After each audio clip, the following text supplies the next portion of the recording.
ये कहानी एक सिखाने और मनोरंजन के उद्देश्य से लिखी गई है।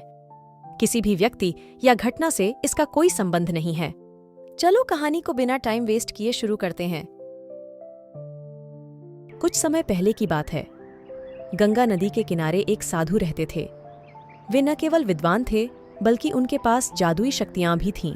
एक दिन वे ध्यान में मग्न थे, तभी बाज की चोंच से एक चूहिया छूटकर उनके हाथों में आ गिरी। उसकी छोटी सी पूंछ व काली चमकीली आंखें थीं। उन्हें वह बहुत अच्छी लगी, पर घर ले जाने से पहले उन्होंने जादुई मंत्रों के प्रयोग से उसे एक लड़की में बदल दिया और उस लड़की का नाम रबीना रखा। वे रबीना को घर ले जाकर पत्नी से बोले, तुम हमेशा से संतान चाहती थी ना, तो लो आज से यही हमारी पुत्री है। इसे पूरी देखभाल और प्यार से पालो। साधु की पत्नी भी अपनी पुत्री रबीना को देख प्रसन्न हो उठी। वह उसे राजकुमारी की तरह पालने लगी। साल बीतते गए।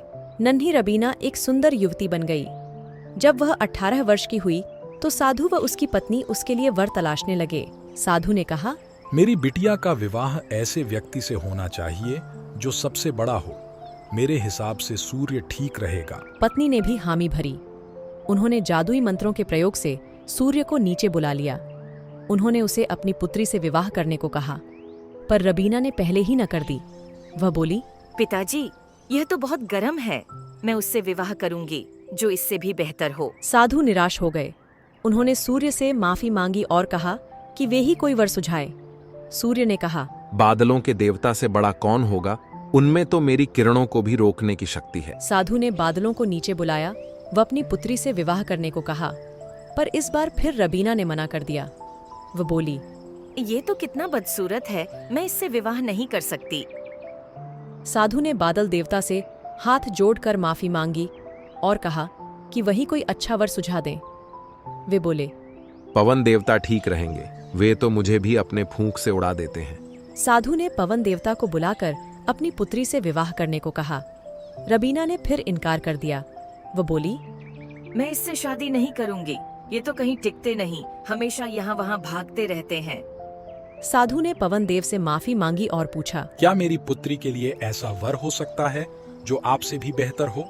पवन देव ने कहा, पर्वत देव मजबूत व ऊंचे हैं। वे मेरा भी रास्ता रोक देते हैं। साधु ने पर्वत देवता से कहा कि वह उसकी पुत्री से विवाह कर लें। रबीना ने फिर से मना कर दिया। वह बोली, ये तो बहुत लंबे, सख्त व कठोर हैं। मैं इनसे विवाह नहीं कर सकती। इनसे भी कोई बेहतर चाहिए। पर्वत देवता ने चूहे का नाम सुझाया। वे बोले, माना मैं काफी सख्त, मजबूत व ऊंचा हूँ, पर चूहे मुझ में भी आसानी से बिल बना सकते हैं। साधु ने चूहे को बुलाया। उसे देखते ही उसकी पुत्री रबीना खुशी से उछल पड़ी और बोली, हाँ पिताजी, यही तो है वह मैं जिससे शादी करना चाहती थी। साधु ने सोचा, इसे ही किस्मत कहते हैं। यह एक चूहिया थी और एक चूहे से विवाह करना ही इसके भाग्य में लिखा है। उन्होंने जादुई मंत्रों के प्रभाव से पुत्री रबीना को फिर से चूहिया बना दिया और दोनों का विवाह कर दिया। चूहा व चूहिया विवाह करके खुशी खुशी रहने लगे। इस कहानी से हमको ये शिक्षा मिलती है कि कोई भी अपने मूल स्वभाव को नहीं बदल सकता। इसी तरह की और मजेदार कहानियों के लिए हमारे YouTube चैनल को सब्सक्राइब करें।